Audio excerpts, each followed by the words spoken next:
Imagine a local plumbing company, like a traditional, heavy overhead, entirely physical business. Right. Whiteboards, sticky notes, a fleet of trucks. Exactly.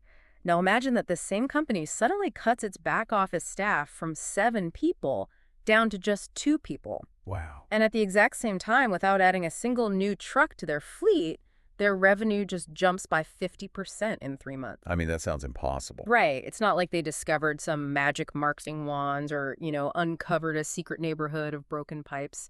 Instead, they handed the keys to their entire operation over to an invisible algorithm. Which is just a complete paradigm shift for an industry that is historically run on chaotic, frantic phone calls. Welcome to Griffonomics. Usually when you hear us talking about artificial intelligence, there's this expectation of it existing purely in the digital ether. Sure. You picture server farms or lines of code. Right, or chatbots drafting marketing emails, or maybe an AI generating images. It feels very weightless, very detached from the real world. Exactly. It mostly feels like software simply optimizing other software. But today, we are stepping into a world where that invisible, weightless technology crashes headfirst into the physical reality of a broken air conditioner in the middle of a July heat wave, or, a burst pipe flooding your basement at 2 in the morning. Yeah, the real world. Today's deep dive is an intensive trades alpha inflection analysis on a company called ServiceTitan, ticker symbol TTAN. And for you listening, this is absolutely not your typical Silicon Valley software narrative. I mean, we are looking at an entirely different landscape today. We really are. Our mission for you on this deep dive is to explore how ServiceTitan is fundamentally transitioning from being a traditional workflow SaaS provider. Which, let's be honest, used to just be at a digital filing cabinet and basic calendar. Yeah, Yeah. totally. Yeah. Transitioning from that into an AI-powered agentic operating system. And more importantly, we really need to uncover what that specific transition means for the massive, incredibly complex blue-collar economy, because the ripple effects here are huge. They're massive. And to get to the bottom of this, we are analyzing a really robust stack of materials. We've got their fiscal year 2026 earnings reports, Wall Street analyst thesis summaries, deep dive industry reports on the state of the trades, and all their strategic announcements regarding AI and fintech integrations. It is a giant stack of data, but the story hidden inside these numbers is just wild, because ServiceTitan isn't just a niche tool used by a few local plumbers. It's much bigger than that. Far bigger. I mean, what's fascinating here is that ServiceTitan has essentially become the invisible infrastructure for a $1.5 trillion total addressable market. Trillion with a T. Trillion, yes. Ah. It is the plumbing for the plumbers, the electrical grid for the electricians. They are building a proprietary ecosystem that captures every single data point from the exact second a stressed homeowner searches Google for a repair. All the way to the moment the final payment hits the contractor's bank account. And to really understand how they are capturing all of that, we kind of have to start at the foundation, right?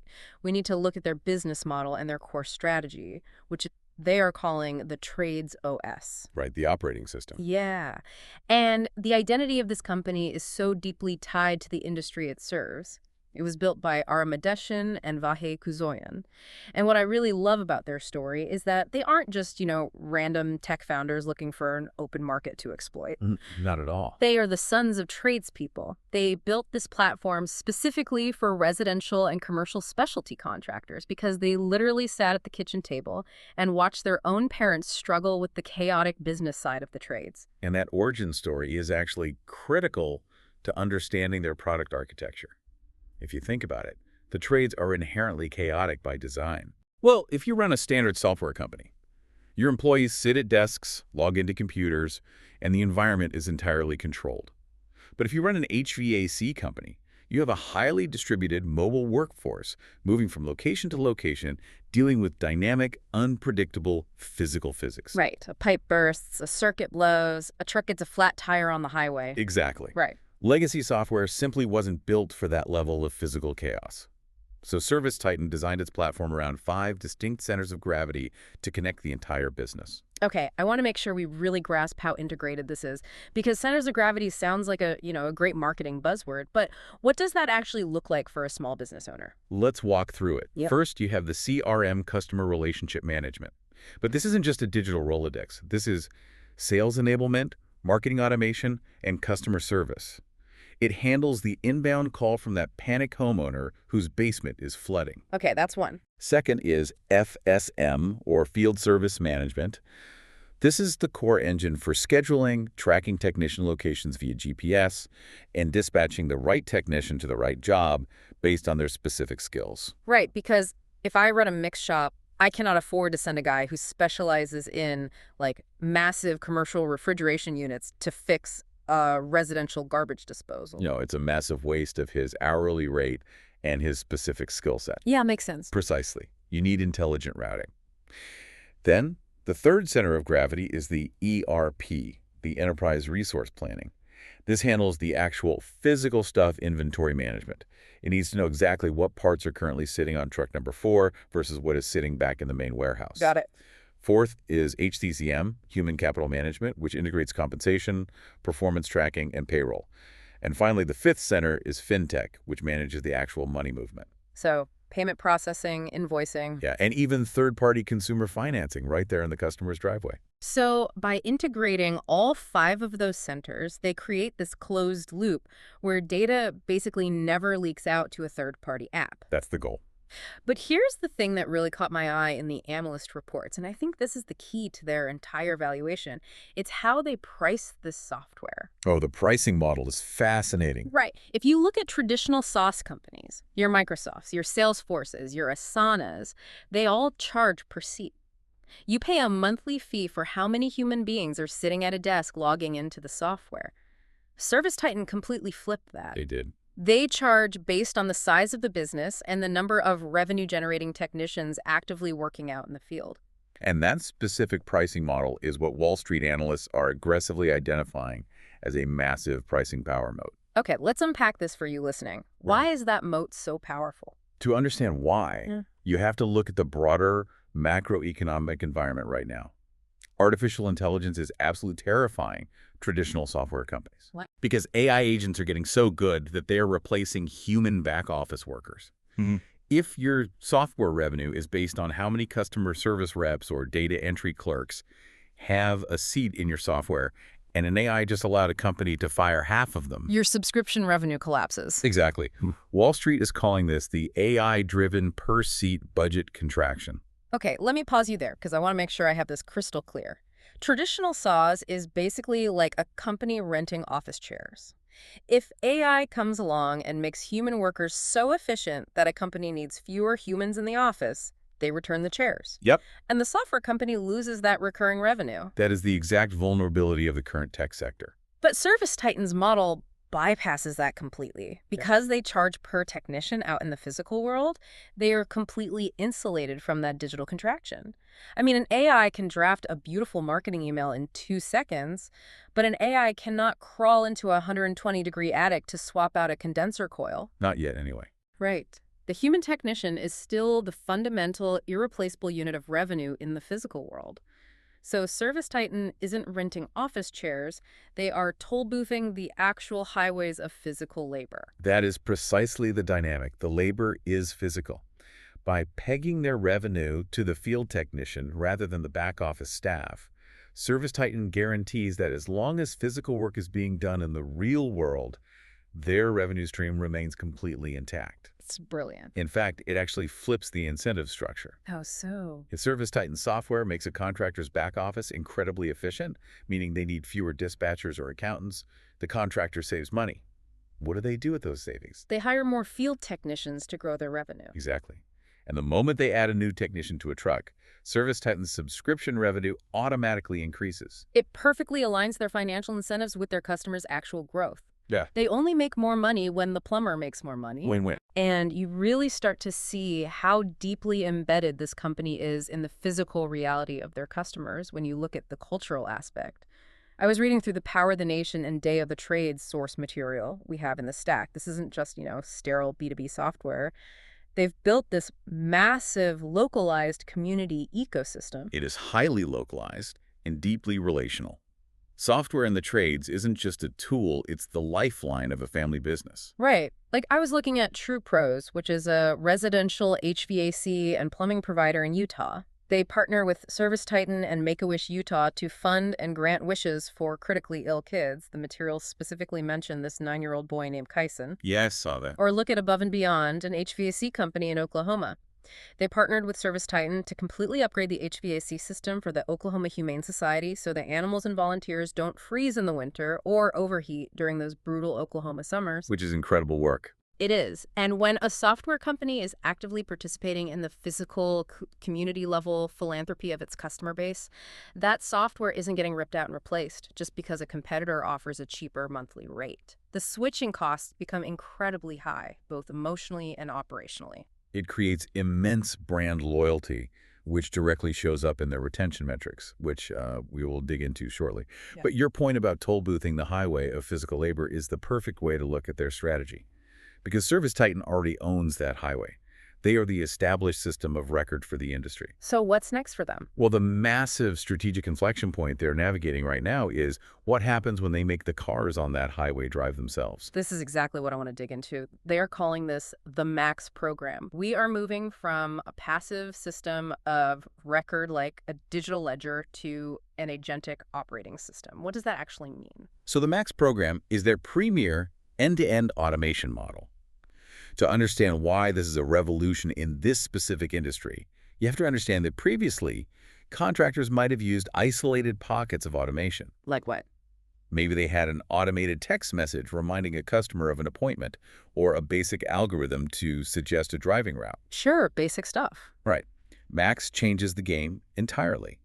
It bundles the core platform, their pro products, and highly advanced AI into a single, seamless, autonomous orchestration engine.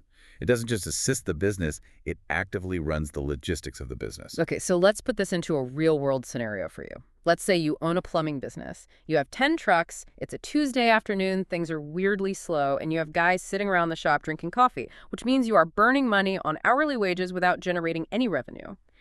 What is this Max AI actually doing in the background to fix that? Okay, so without you ever touching a keyboard, Max automatically detects that you have excess capacity on your schedule for that afternoon. It looks at the idle trucks. It then independently modulates your digital marketing campaigns. Wait, it changes your ad spend.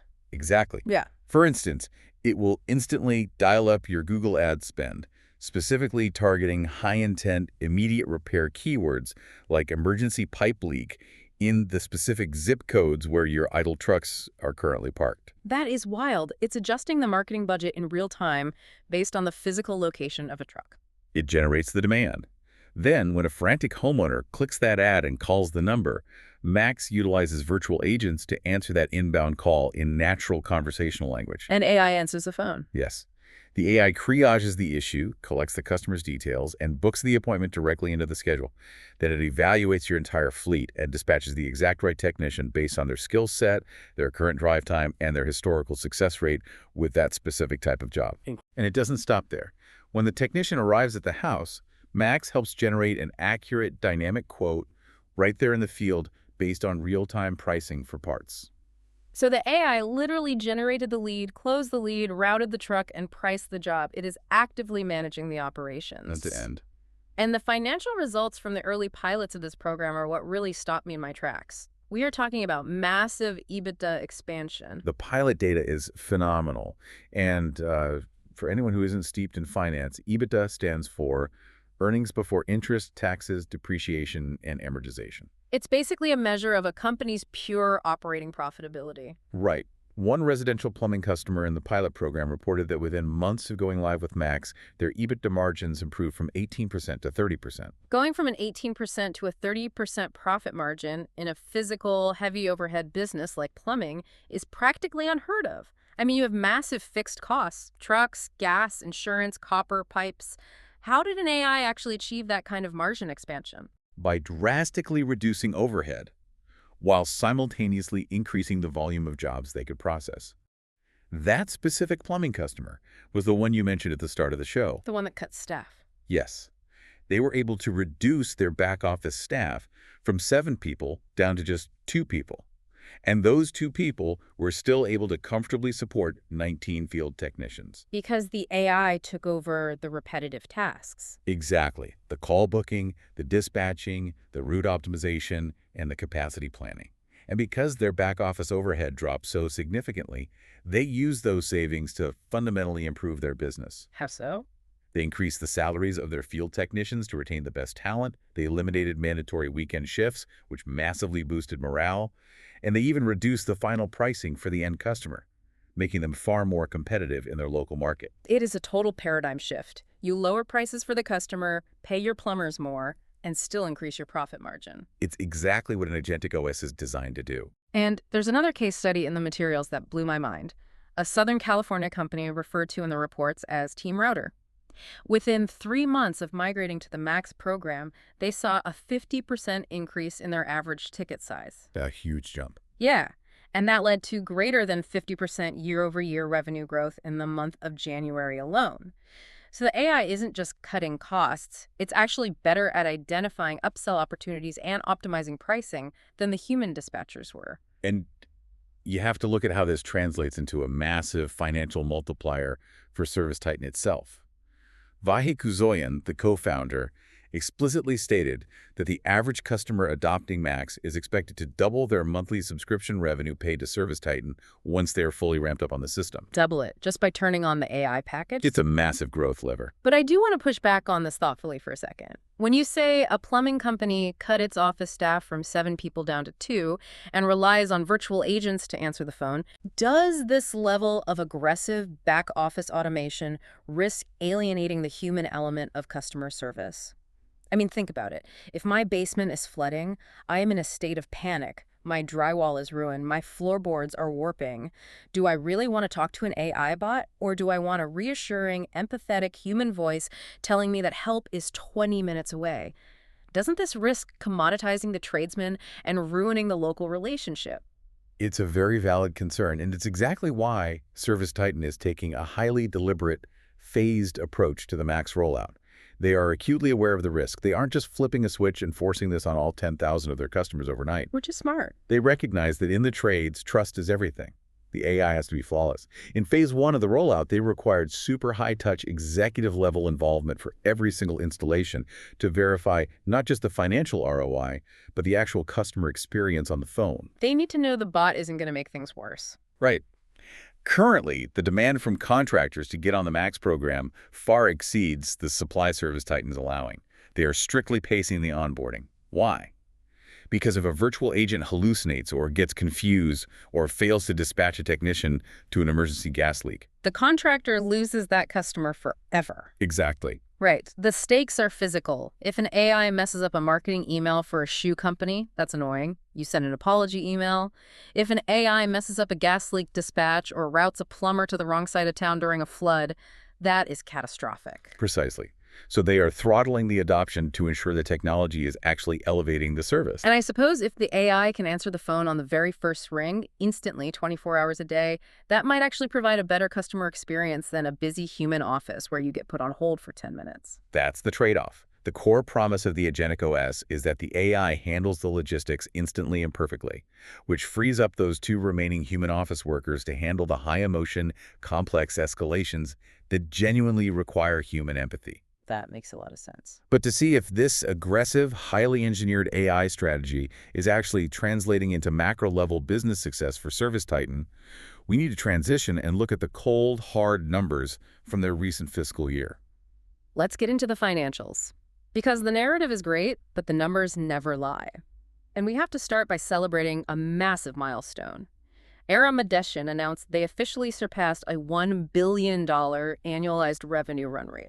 That is rarefied air for any software company in the world. Let alone one focused entirely on plumbers, electricians, and roofers. It is a massive testament to their market penetration. For the full fiscal year 2026, total revenue came in at $961 million. That is a 24% year-over-year increase. Massive growth. And it's important to note the quality of that revenue. The vast majority of it, $925.4 million, was pure platform revenue. Recurring subscriptions and usage fees, not one-off consulting gigs. If we look at Q4 specifically, revenue hit $254 million. And it's not just top-line grow-at-all-costs revenue either. The Q4 non-GAAP operating margin expanded by 740 basis points, hitting 10.7%. Okay, before you go further, for anyone driving right now who isn't staring at a financial terminal, what does 740 basis points actually mean in cash terms? It's financial terminology that simply means 7.4%. A basis point is 1/100th of 1%. So their profit margin on their core operations jumped by 7.4 percentage points compared to the previous year. That is a massive leap in operational efficiency. It means for every dollar they bring in, they're keeping significantly more of it. And for the full year, their non-GAAP free cash flow reached $85.1 million. Looking ahead, they are guiding for fiscal 2027 to hit between 1.11 billion and 1.12 billion in total revenue, and they are targeting a 25% incremental operating margin framework. So they have clearly shifted from pure growth mode into a highly profitable growth engine. Without a doubt. And the profitability bridge they've constructed is impressive. They achieved that $85.1 million in free cash flow while operating with a pristine balance sheet. As of the end of the fiscal year, they have zero outstanding indebtedness. Which is huge. They voluntarily paid off a roughly $107 million term loan in full, and they increased their revolving credit facility to $250 million. They aren't burdened by high-interest debt. They're entirely self-funding their growth through their own operations. However, and this is where we have to put our critical analyst hats on, we need to look at the duality of these financials. Because while the non-GAAP free cash flow is a very healthy $85.1 million, their GAAP net losses are heavy. Very heavy. They reported a $159.9 million net loss and a $169.2 million operating loss. When you look at the headline, it looks terrible. You made $1 billion, but you lost $160 million. But it raises eyebrows. But when you dig into the income statement, you see exactly why. It is driven almost entirely by a staggering $197.1 million in stock-based compensation. This is a classic, somewhat controversial dynamic in modern technology companies, especially newly public ones, or those aggressively scaling AI teams. I really want you to break this down, because to a casual observer, claiming you are profitable while reporting a $160 million loss sounds like, Enron-level accounting. So what does this all mean? How should someone analyzing this company weigh that massive free cash flow against nearly $200 million in stock-based compensation? What is the real-world impact of that stock dilution? It is a critical distinction to make, and it comes down to cash versus equity. Free cash flow tells you the business model is economically viable on a cash basis.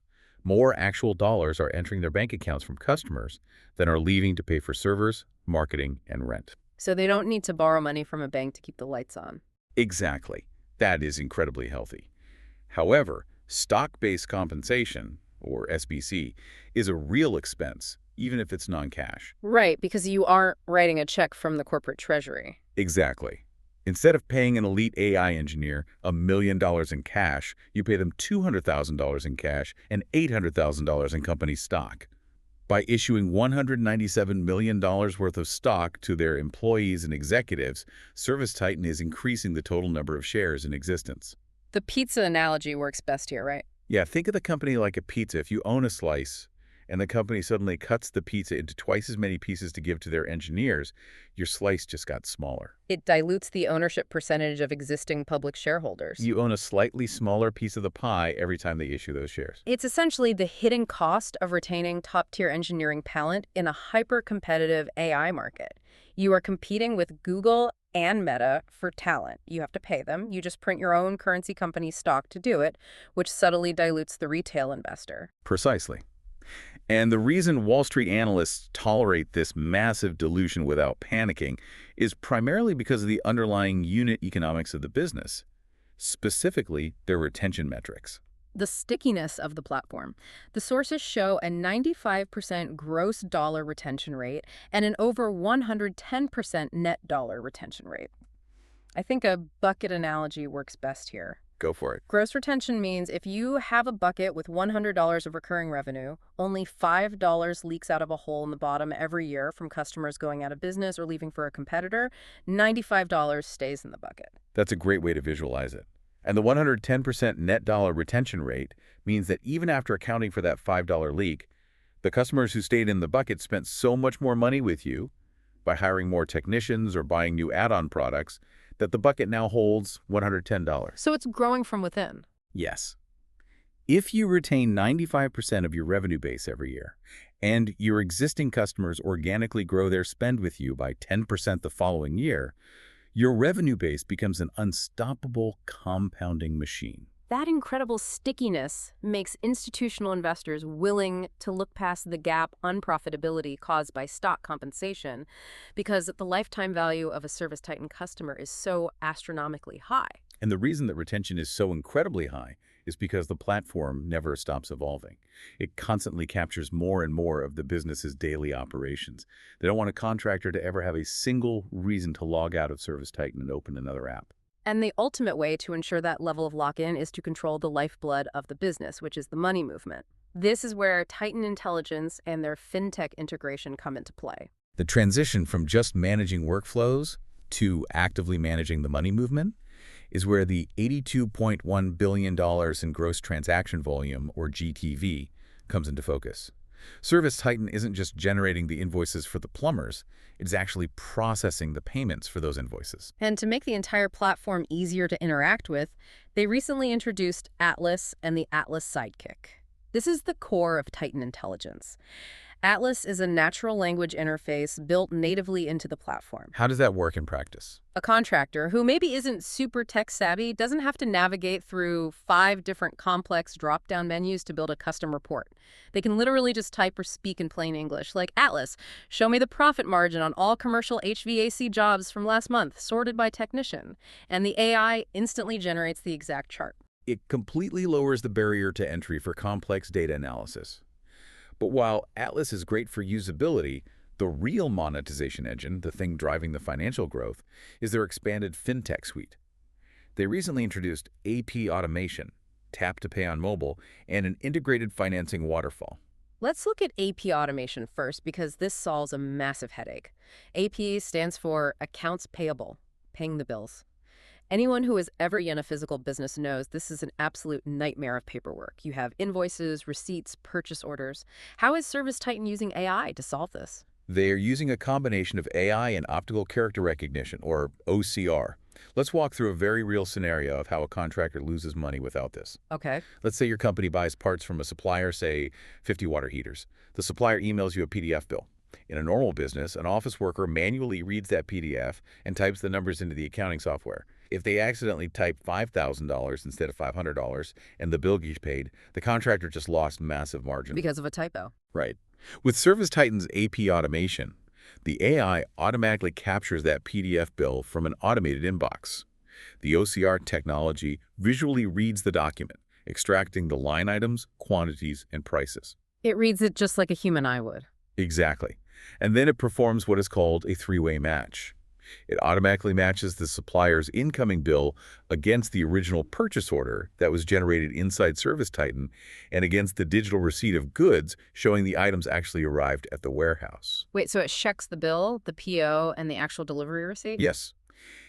If the supplier charged $500 for a part, but the original purchase order approved by the manager said $450, the AI flags the discrepancy instantly, blocking the payment until a human reviews it. I love the quote from the sources on this. Rose Picard, who is the controller at Besser Garage Doors, said that this OCR and three-way matching saves significant administrative time.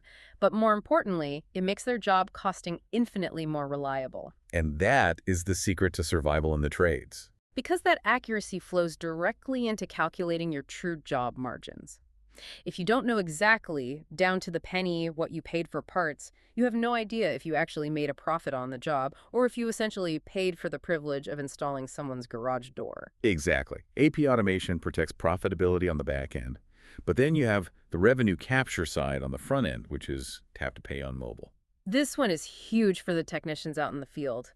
Historically, a tech had to carry around a clunky, separate credit card swiper device. It connected via Bluetooth, it constantly lost battery, the connection would drop, and it was a terrible customer experience. With Tap to Pay, the technician just uses their existing ServiceTitan app on their mobile phone. The customer physically taps their credit card or their Apple Pay right on the technician's phone screen. And the financial implications of this seemingly small feature are actually twofold. First, the speed of cash. ServiceTitan notes that their payments customers get paid 40% faster on average than non-ServiceTitan payments customers. 40% faster. Yes. Speed of cash flow is the absolute lifeblood for a contractor trying to make payroll. Second, and this is the deeper financial mechanism, it fundamentally shifts how the transaction is classified by the global credit card networks like Visa and MasterCard. Right, the interchange fees. Joe Hoffman, the managing owner at Hoffman Brothers, explained this perfectly in the source materials. He said before they had tap to pay, a lot of their payments were manually keyed in by the office staff. A technician would finish a job, call the office, hand the phone to the homeowner, and the homeowner would read their credit card number aloud to the secretary. Which is not ideal. In the credit card world, that is classified as a card-not-present transaction. The processing fees for a card-not-present transaction are significantly higher because the mathematical risk of fraud is higher. Anyone can read a stolen number over the phone. Precisely. By shifting the transaction to the driveway via tap to pay, it becomes a card-present transaction. Yeah. The microchip is physically interacting with the device. The fraud risk plummets, and therefore the processing fee charged by the network drops. It's just a fraction of a percent, though, right? Right. But that fraction of a percent difference in processing fees, when applied across millions of dollars in annual revenue for a large contractor, results in massive bottom-line annual savings. It pays for the software itself. And finally, you have the integrated financing piece of the fintech suite. Let's be real. When a homeowner is told they need a $15,000 new roof or a $10,000 emergency HVAC system, most normal people do not have that sitting in a checking account. Financing is required to close the sale. Historically, the technician had to act like a mortgage broker in the living room, which is incredibly awkward. Right. ServiceTitan built an AI-powered application waterfall directly into the Field app. A customer fills out a single application on the tablet, and the AI instantly routes that application through a waterfall of lenders, first look premium lenders, second look options, and finally, no credit needed partners. And the result is that it achieves a staggering 94% approval rate. The technician doesn't have to awkwardly sit at the kitchen table while the homeowner gets rejected by one bank and then ask them to fill out a whole new painful application for a different lender. It's a unified, seamless, dignified experience that closes the deal on the spot. And to prove just how serious ServiceTitan is about building out this advanced AI and fintech architecture, you just have to look at who they are hiring. They recently brought on Abhishek Mathur as their Chief Technology and Product Officer. Who is he? That hire is a very deliberate signal to Wall Street and the tech community.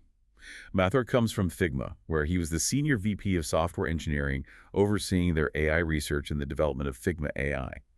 Before that, he was a Senior Director of Engineering at Meta, leading massive video platforms for Facebook and Instagram. And he spent a decade at Microsoft working deeply on Azure cloud infrastructure.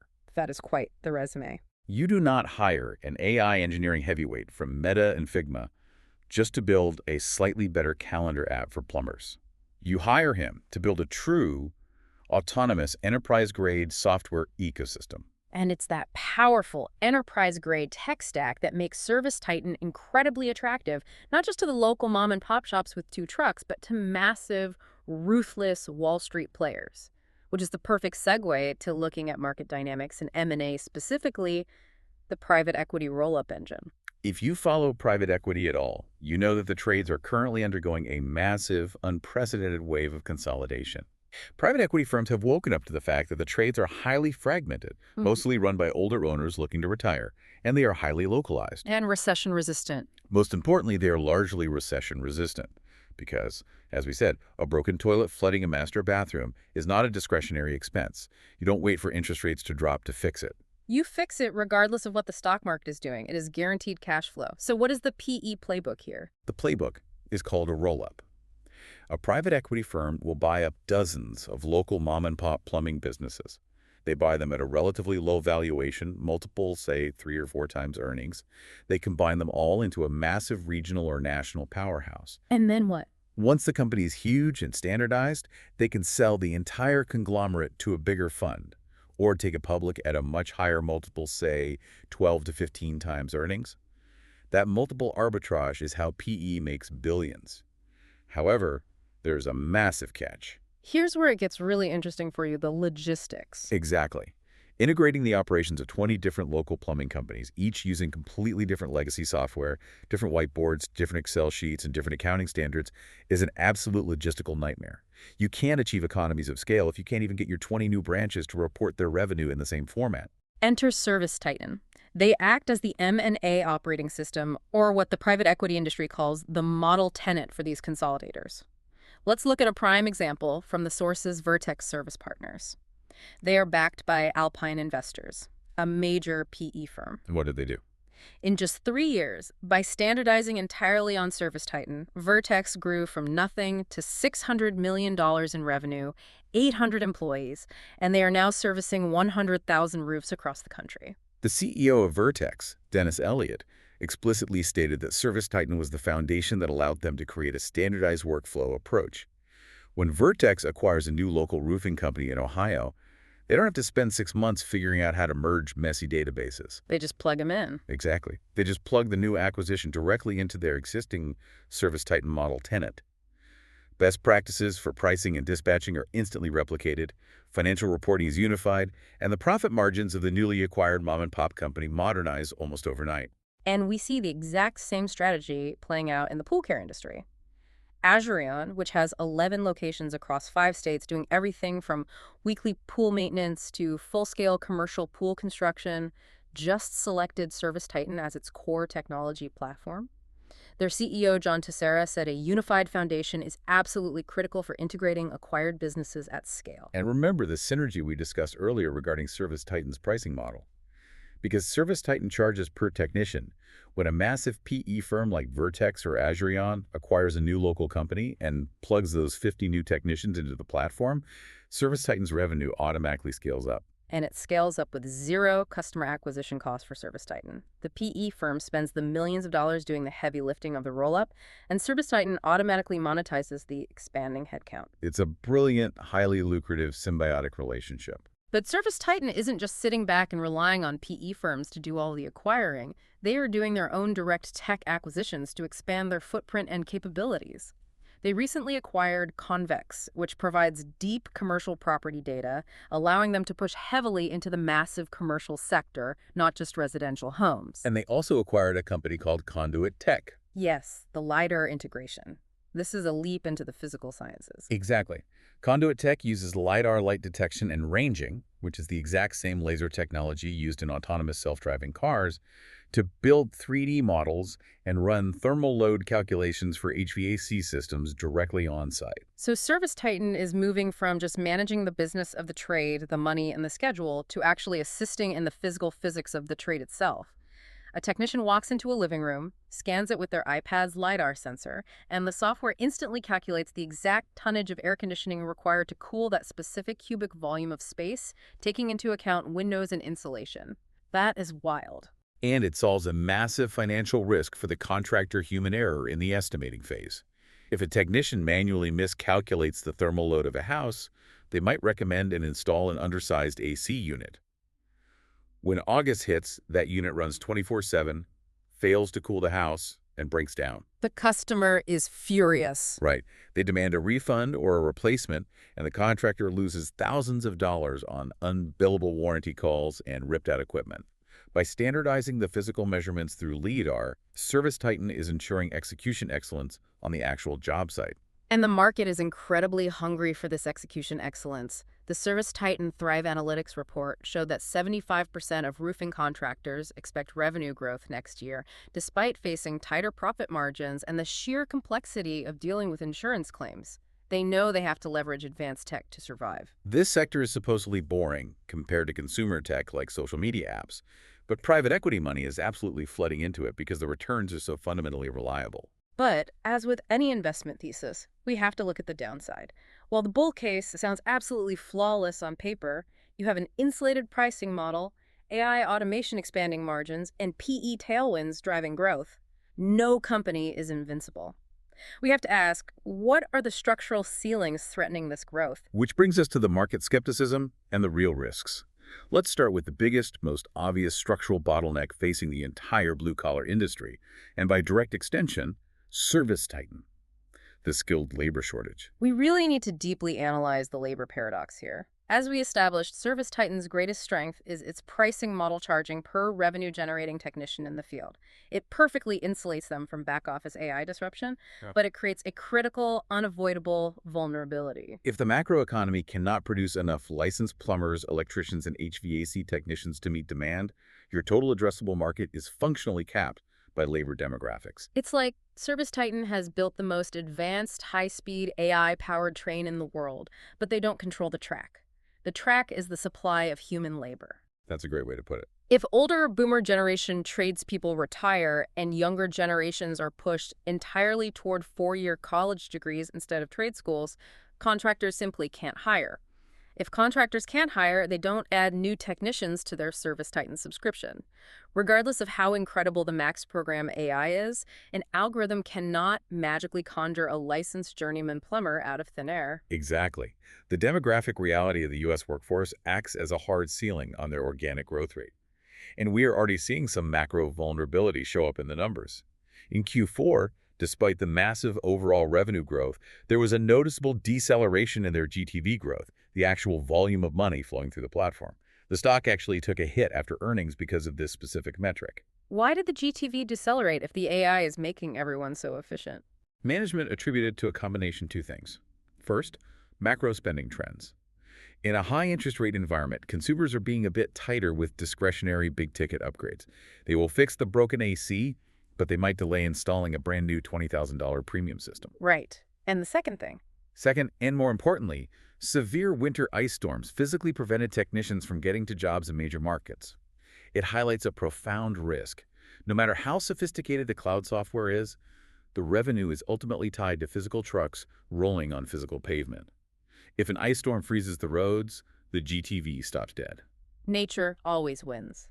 And beyond the physical weather risks, there are massive technical and infrastructural risks outlined in their SEC filings that investors need to understand. ServiceTitan does not own its own data centers. They are almost entirely reliant on Microsoft Azure to host their platform. That is a significant single point of failure. If Microsoft Azure experiences a major regional outage, which happens in the tech world, ServiceTitan goes down.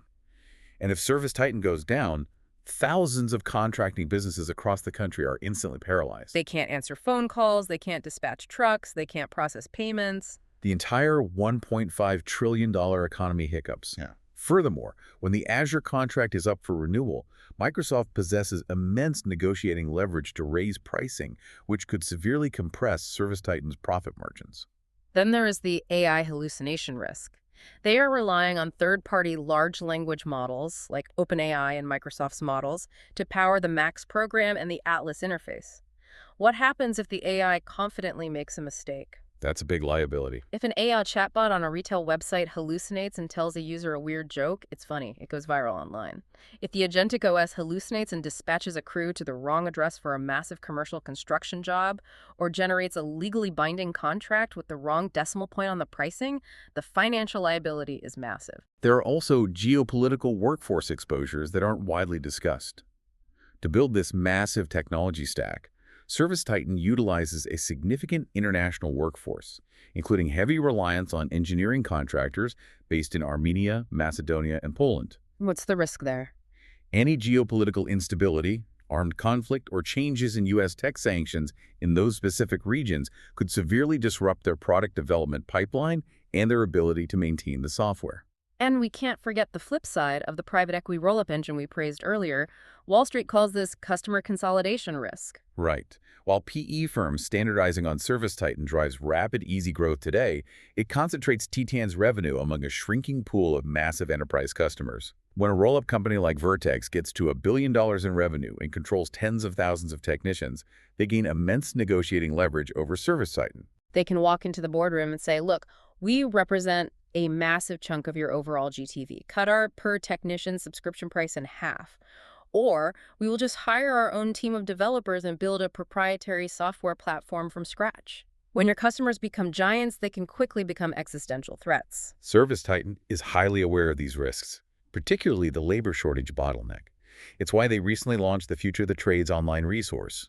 It provides direct access to certifications and training, actively trying to inspire the next generation to enter the field. They're literally trying to build the track for their high-speed train because no one else is doing it fast enough. They have to. Their entire future valuation depends on it. So when you weigh these massive AI-driven technological advantages against the very real macro-later constraints and infrastructure risks, it leads us directly to Wall Street's final verdict on the stock. What's the consensus? When you synthesize the strategic outlook from the major analyst firms covering the stock firms like Morgan Stanley, KeyBank, and Wells Fargo, the consensus is highly bullish. Despite the risks, they are rating ServiceTitan as a high-conviction quality compounder and naming it a top pick for 2026. For anyone not familiar with the jargon, a compounder is Wall Street slang for a holy grail stock. It's a business you can basically buy and hold for a decade without checking the price, because the underlying business continuously reinvests its earnings at high rates of return, compounding its intrinsic value over time like a snowball rolling down a hill. What are the core numbers giving these analysts that level of conviction? It ultimately comes down to three unshakable pillars. First, the massive $1.5 trillion total addressable market. Even at $1 billion in revenue, ServiceTitan is barely scratching the surface of global trade spend. The ceiling is huge. Second, that 95% gross retention rate. The product is fundamentally sticky. Once it's installed and running a business, the switching costs are too high. It doesn't leave. And the third? And third, as we discussed at length, the per-technician pricing model that fundamentally insulates them from the AI seat-based disruption that is currently gutting the rest of the SaaS sector. If you step back and connect this to the bigger picture, ServiceTitan is no longer just a software company selling a digital calendar. It is the dominant, inescapable infrastructure play for the entire digitization of the blue-collar economy. They aren't selling an app, they're selling the central nervous system for physical labor. And the market sees highly asymmetrical upside here. Morgan Stanley highlighted a 5-to-1 bull-bear skew.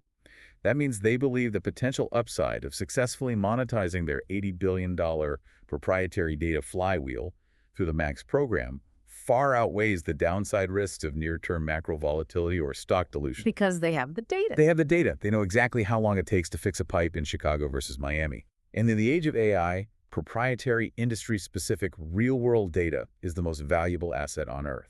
It really makes you reflect on how the trades have been historically overlooked by Silicon Valley.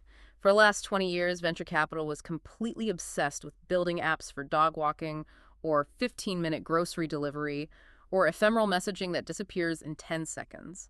The trades were viewed as boring, messy, and analog. But now, those very trades have become the ultimate proving ground for practical, revenue-generating artificial intelligence.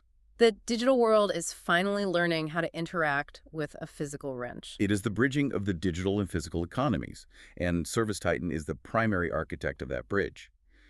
But looking at the sheer capability of the MAX program does leave us with a rather profound question to consider. Lay it on me. We've established that the agentic operating system is getting rapidly smarter.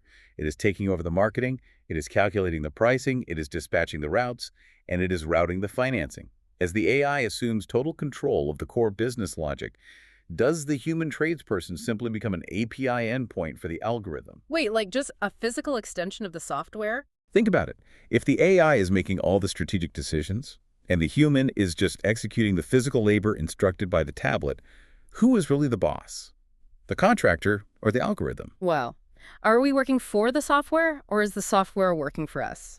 That is a wild thought to end on, especially when you think about a highly skilled plumber crawling under a house simply because a machine calculated it was the most optimal use of his time. Thank you for joining us on this journey as we unpack the physical reality behind the digital code, risk defined, portfolio protected,